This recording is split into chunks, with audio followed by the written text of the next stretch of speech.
Bonjour. Alors, avant de coudre et de couper, il faut savoir bien choisir sa taille en fonction de l'élasticité du tissu.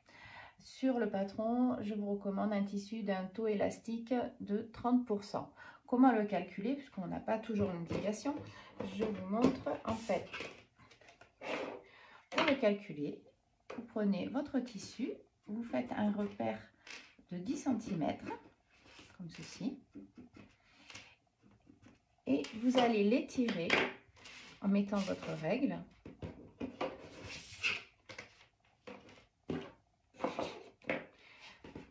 On prend les 10 cm et on va étirer le tissu comme il va se positionner sur le corps.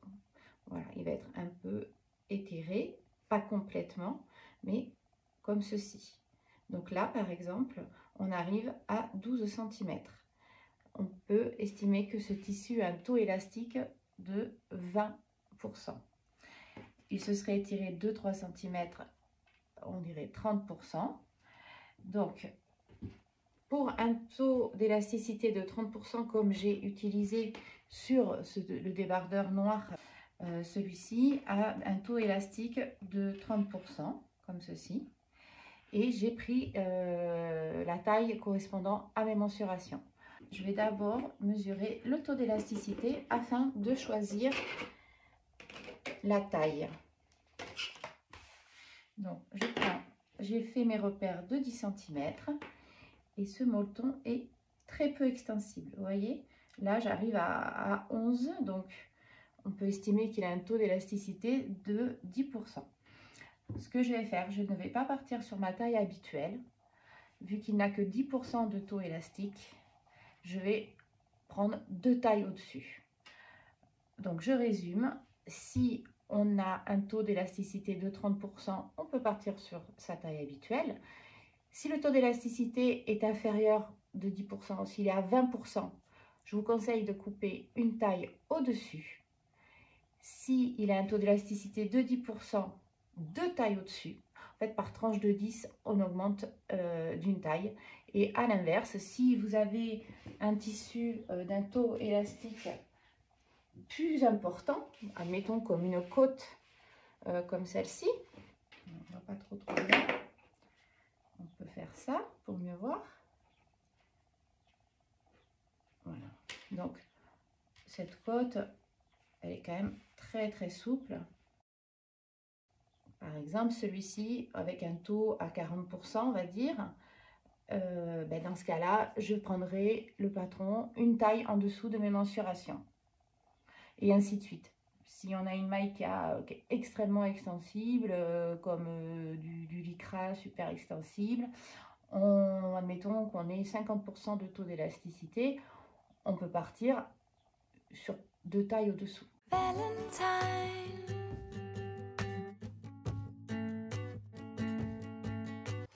Nous allons commencer le montage du top du t-shirt Lady.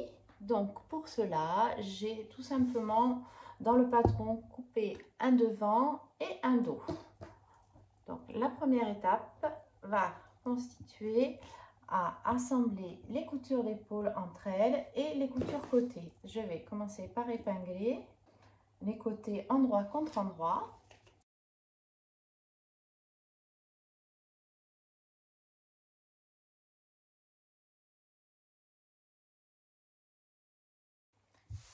Les épaules également. Donc là, je raccorde l'écran qui correspond au pli du haut du col. On n'a pas exactement les mêmes courbes sur le dos et sur le devant, ce qui est normal.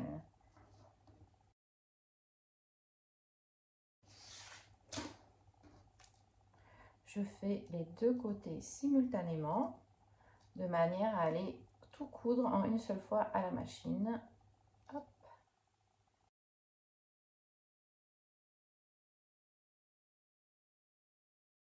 Donc là, je me suis rajouté un petit cran pour que quand je commence à piquer à la surjeteuse, je commence pile poil au niveau du bas de l'emmanchure.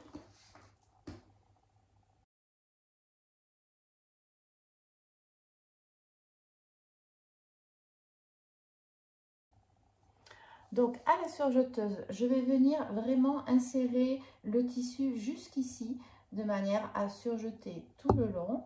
Donc les valeurs de couture sont de 6 mm. Si toutefois vous n'utilisez pas une surjeteuse mais la machine à coudre traditionnelle avec un point spécial maille, voilà, vous pouvez piquer à 6 mm tout le long. Et pareil pour les épaules et de l'autre côté de la même manière. Donc je vais venir insérer le côté sous le pied presseur en alignant bien le dos et le devant. Et là, j'insère jusqu'aux aiguilles pour que mes aiguilles ici soient alignées au cran du haut de la couture. Maintenant, je baisse le pied presseur, j'enlève bien sûr les épingles et je vais pouvoir commencer à coudre.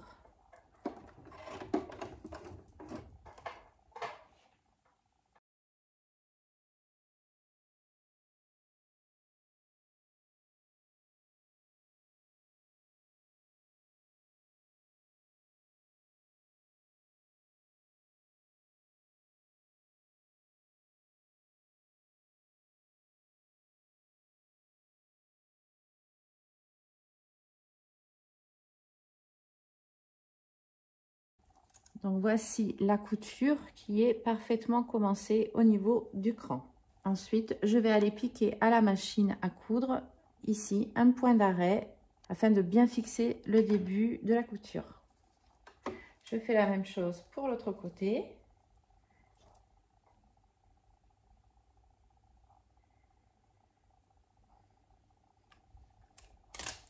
Donc j'insère le côté. Hop, je lève mes aiguilles, je lève le pied presseur et j'insère le côté en alignant les aiguilles au cran.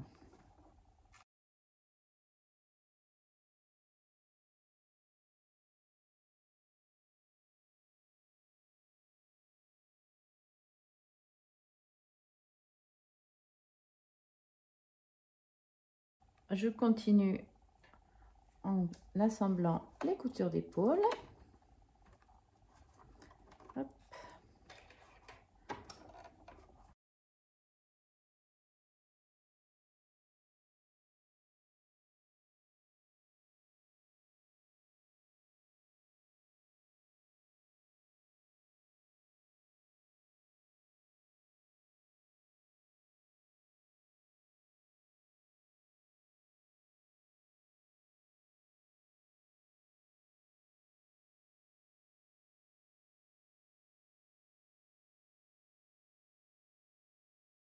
Donc, arrivé au bout, hop,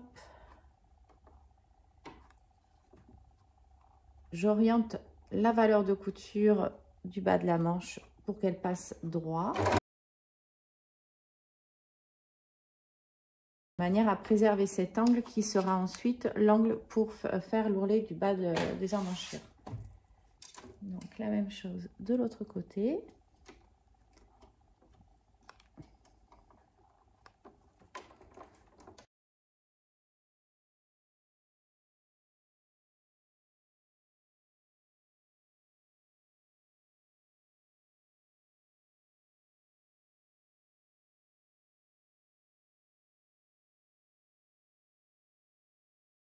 Donc voici les épaules qui sont assemblées ainsi que les côtés. Après avoir fait ces coutures, j'ai aussi été faire un petit point d'arrêt à la machine de manière à stabiliser le départ de la couture côté parce qu'avec la surjeteuse on ne peut pas faire de point d'arrêt. Donc là j'ai fait un petit point à la machine simple, je fais avant-arrière de manière à ce que ça soit bien fixé au démarrage des coutures côté.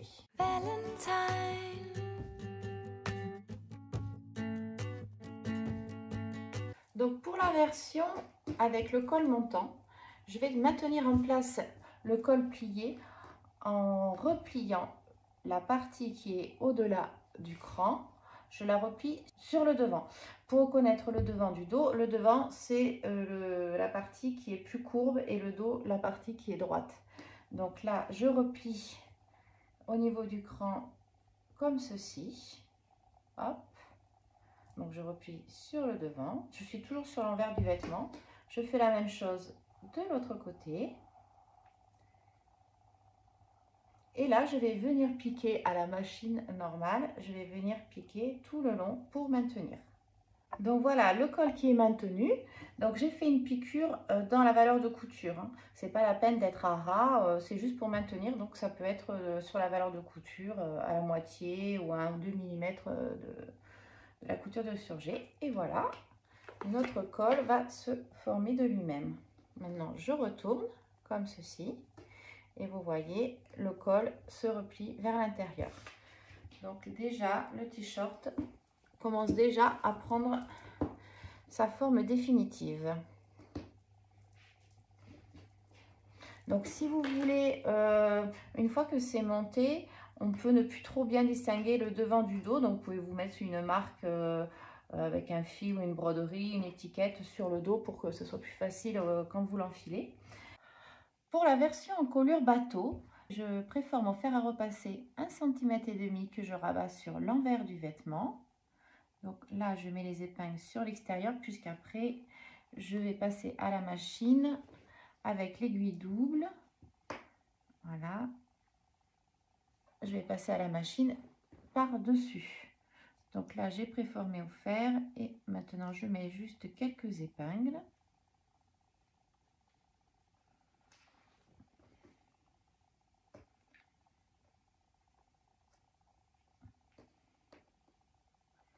Donc avec l'aiguille double, je vais venir piquer tout le tour de manière superposée avec le bord de la valeur de couture.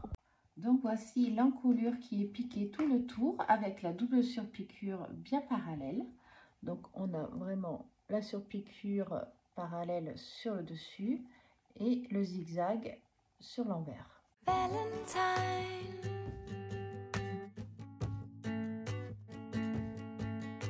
Donc maintenant, je vais aller préparer les ourlets des emmanchures et du bas du t-shirt. Pour cela, au fer à repasser, je vais préformer 1,5 cm. Je vais rentrer 1,5 cm tout le long, tout le tour de l'emmanchure et la même chose pour le bas. Donc là, j'ai repassé et épinglé les valeurs de couture 1,5 cm. Donc vous voyez, ça va dans la continuité de la couture qui est ici. Donc ça pour les deux emmanchures et j'ai également épinglé le bas à 1,5 cm. Maintenant je vais pouvoir aller faire la double surpiqûre avec ma machine à coudre. Donc pour cela j'ai remplacé mon aiguille normale par une double aiguille et j'ai enfilé la machine avec une bobine sur le haut et une bobine sur le deuxième récepteur de bobine et j'ai enfilé les deux bobines de la même manière et ensuite inséré dans le chat de chacune des aiguilles. Donc pour coudre les ourlets des emmanchures, je vais présenter le travail sur l'endroit et je vais commencer à l'aplomb de l'ouverture du bas de l'emmanchure. Je vais commencer à coudre ici. Donc, comme l'emmanchure est circulaire, j'ai enlevé la partie plateforme de manière à pouvoir passer autour du bras de la machine.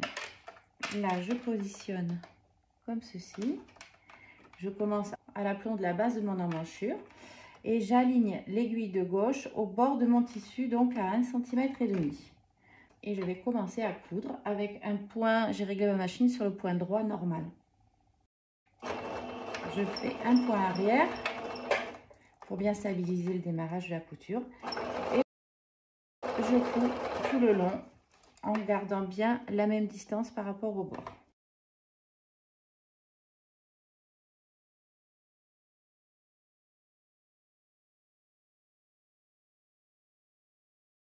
Donc là, j'ai orienté la valeur de couture de l'épaule vers le dos.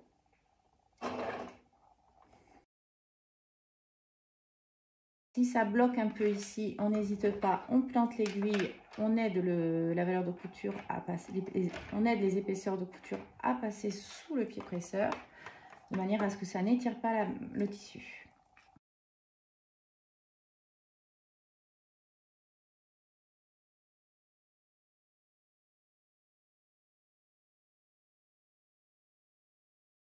Voilà, là je m'arrête à l'aplomb de l'ouverture et je fais un point d'arrêt. Un point arrière et un point avant.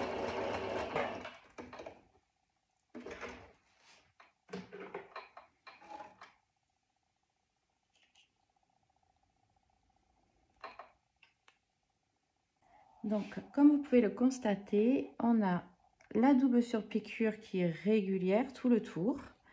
Et sur l'envers, un point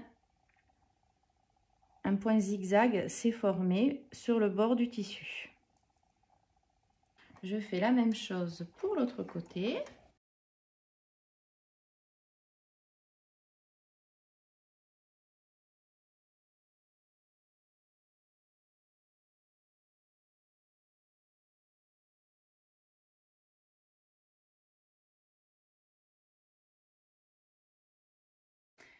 Je vais procéder de la même manière pour le bas du t-shirt. Donc là, je peux remettre la plateforme pour avoir une meilleure stabilité.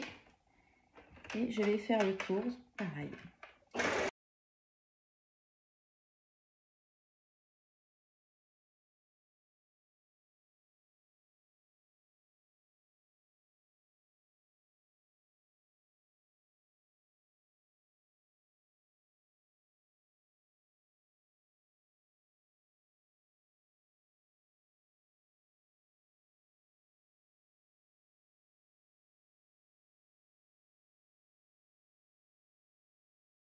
Donc voilà, les emmanchures sont fixées, l'ourlet est fixé également.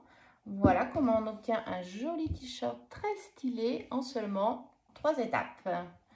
J'espère que ce tuto vous aura plu. N'hésitez pas à vous abonner à ma chaîne YouTube.